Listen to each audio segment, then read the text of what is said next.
क्या दोस्तों आप जानते हैं कि हमारे शरीर की सेल अपनी जॉब बदल सकती हैं? जी हाँ दोस्तों, आज हम बात करेंगे कि हमारे शरीर की कुछ सेल्स जो हैं वो अपना काम, अपनी नौकरी बदल करके दूसरा काम कर लेती हैं, जो पहले कोई और रूप होता है, अब कोई और रूप ले लेती है। हमारे शरीर में स्मोकिंग से सीधा कैंसर नहीं होता है। उसके लिए हमारे शरीर को कुछ खतरनाक दौर से होकर के गुजरना पड़ता है, उन सेल को कुछ खतरनाक दौर से होकर गुजरना पड़ता है। ठीक है, और उस खतरनाक दौर को ही क्या बोलते हैं? मेटाप्लेजिया बोलते हैं। क्या बोलते हैं? मेटाप्लेजिया बोलते हैं। क्या बोलते हैं? मेटा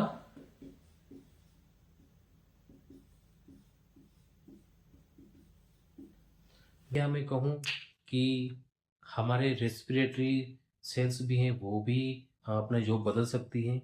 ब्रोंकाई की सेल्स हैं, वो भी अपनी जॉब बदल सकती कि यदि कोई एक व्यक्ति जो है दिन में 10-15 बार स्मोकिंग करता है, इससे क्या होता है? हमारे ब्रोंकाई के अंदर जो होती है सिलिएटेड कोल्यूमनर एपिथेलियल सेल्स पाई जाती हैं। ठीक है, उन सेल्स के अंदर क्या होता है? उन सेल का काम क्या होता है? म्यूकस को बनाना और उसको बाहर निकालना। उसके साथ में जो बॉडी कई बार अपन इनहेल करके कुछ डस्ट पार्टिकल्स आते हैं या फिर कुछ माइक्रो ऑर्गेनिज्म आते हैं, उनको भी बाहर निकालने का काम जो है उन कोल्यूमनर सिलेटेड एपिथेलियल सेल का काम होता है। लेकिन अगर धुआं या फिर बोलते हैं स्मोकिंग जो करते हैं, उसका स्मोक जब उससे बार बार आके इरिटेट करता है, तो वो बहुत ही सेंसिटिव होती है धुएं से, तो उसकी वजह से वो डैमेज होना चालू हो जाती है, खराब होना चालू हो जाती है। तो फिर इसको हमारा शरीर देखता है, जब हमारी बॉडी देखती है इसको, तो वो सोचती है कि क्यों ना इसकी जगह कोई मजबूत सेल लाई जाए जो इस धुएं से लड़ सके। तो उसके लिए क्या करता है शरीर? टेम्पररी बेसिस पे सिलेटेड कॉल्यूमनर एपिथेलियल सेल की जगह पर पे वो क्या करती है? स्क्वेमस एपिथेलियल सेल लेकर के आती है और अपनी बॉडी की उससे रक्षा करती है। ठीक है, तो इस प्रोसेस को क्या बोलते हैं हम लोग? इस प्रोसेस को ही हम लोग क्या बोलते हैं? मेटाप्लेजिया कहते हैं। मेटाप्लेजिया क्या होता है कि conversion of one cell type into one other cell type को बोलते हैं मेटाप्लेजिया। और उसका उदाहरण अपन ने क्या लिया? उसका एग्जांपल हमने लिया कि अगर मान लिया जाए अपनी एल्वेलाई के अंदर क्या पाई जाती है? Columnar ciliated epithelium. ठीक है, ये इस टाइप की सेल पाई जाती है। ठीक है, ये सेल पाई जाती है जब आदमी कोई स्मोकिंग करता है। क्या करता है? स्मोकिंग करता है। स्मोकिंग करता है, जब वो व्यक्ति स्मोकिंग करता है तो उसकी वजह से क्या होता है? स्ट्रेटिफाइड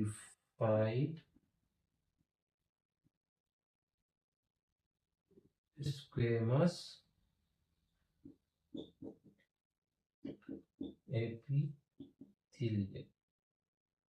ब्रोंकाई की जो chelated columnar chelated epithelial cells हैं, वो स्ट्रेटिफाइड स्क्वेमस एपिथेलियल में कन्वर्ट हो जाती हैं बिकॉज ऑफ स्मोकिंग। और यदि वो व्यक्ति स्मोकिंग बंद कर देता है तो दोबारा जो है ये स्ट्रेटिफाइड स्क्वेमस एपिथेलियम है दोबारा कॉल्यूमनर सिलेटेड एपिथेलियल में कन्वर्ट हो जाती है। यानी ये कि रिवर्सिबल प्रोसेस है मेटाप्लेजिया। ठीक है, मेटाप्लेजिया क्या है? एक बॉडी का एक डिफेंस मैकेनिज्म है जिसमें हमारी बॉडी की रक्षा के लिए सेल्स होती है वो अदर टाइप में कन्वर्ट हो जाती हैं। जो उनकी पहले वाली कंडीशन होती है उससे वो दूसरा रूप ले लेती हैं, उसको बोलते हैं मेटाप्लेजिया। हमने इस टॉपिक को बहुत ही आसान भाषा में समझ लिया है।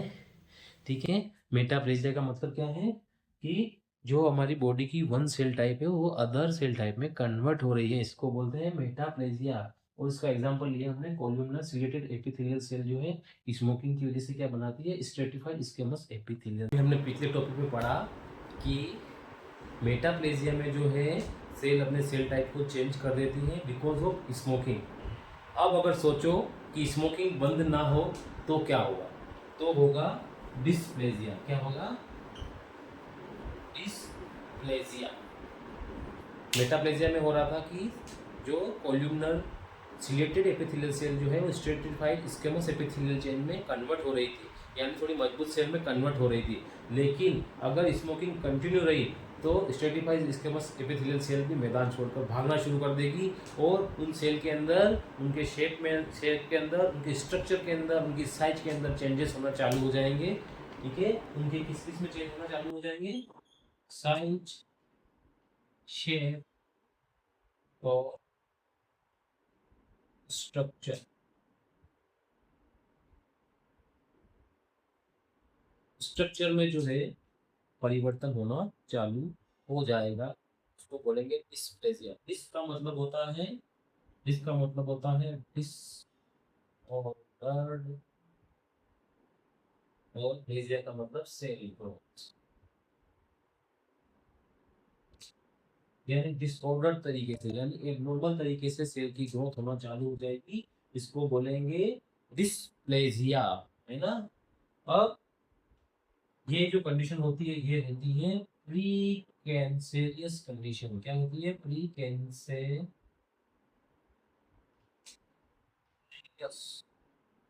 कंडीशन। इसको प्री कैंसेरियस कंडीशन बोलते हैं। इसको प्री कैंसेरियस कंडीशन इसलिए बोलते हैं क्योंकि अगर सेल के शेप, साइज और स्ट्रक्चर में चेंजेस होना शुरू हो गए हैं और इसका ट्रीटमेंट अगर नहीं होता है, इसका क्योर नहीं होता है, यानी स्मोकिंग सीज नहीं होती है, बंद नहीं होती है, तो ये कैंसर में बदल सकती है। ठीक है, यानी अभी तो ये रिवर्सिबल कंडीशन में है। क्या है ये? रिवर्सिबल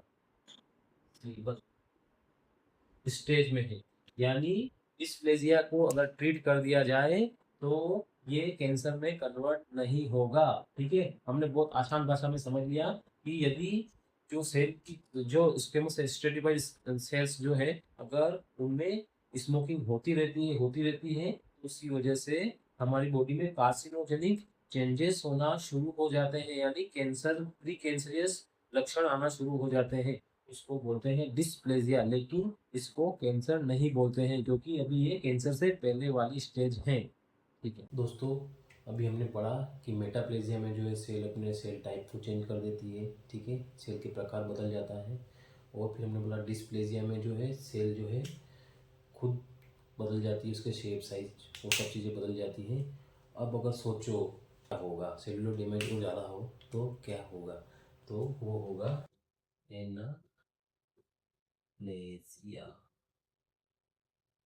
ठीक है, इसमें क्या होगा? लॉस ऑफ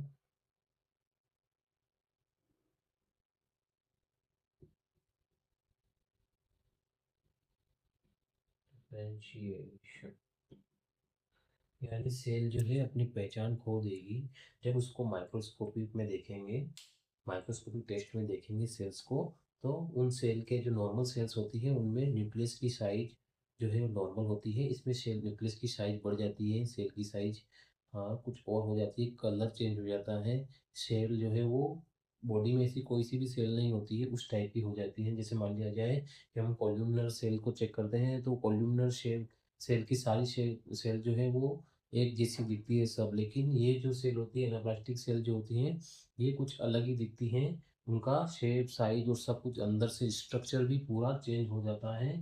ठीक है, और उनका कलर भी चेंज हो जाता है, उसको बोलते हैं एनाप्लेजिया। ठीक है, एनाप्लेजिया में क्या होता है? Loss of differentiation. ये क्या है? Loss of differentiation. ये एक most important feature of malignant cell.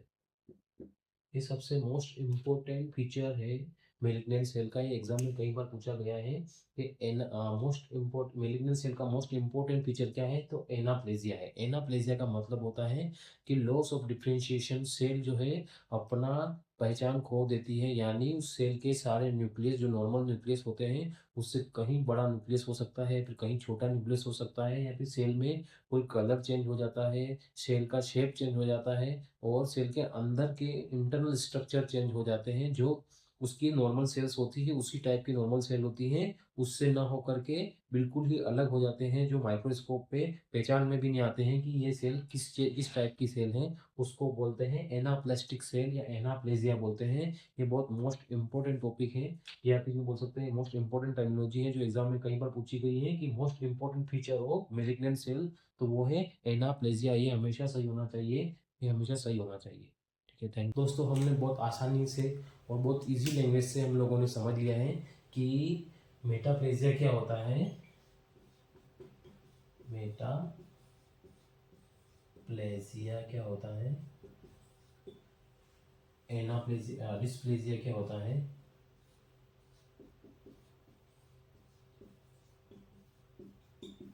और एनाप्लेजिया क्या होता है।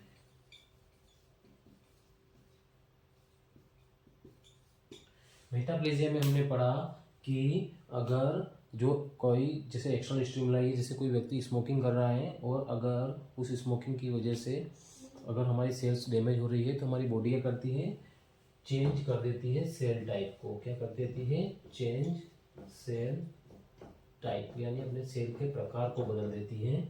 और अगर फिर भी अगर स्मोकिंग व्यक्ति रोकता नहीं, सीज नहीं करता है, तो वो कंडीशन हो जाती है डिस्प्लेजिया। इसमें डिसऑर्डर्ड सेल ग्रोथ होना चालू हो जाती है। तो इसमें सेल के साइज, शेप और स्ट्रक्चर में चेंज होना चालू हो जाते हैं, इसको बोलते हैं डिस्प्लेजिया। और एनाप्लेजिया में क्या होता है, सेल जो है अपनी पहचान खो देती है, इसमें होता है लॉस ऑफ डिफरेंशिएशन।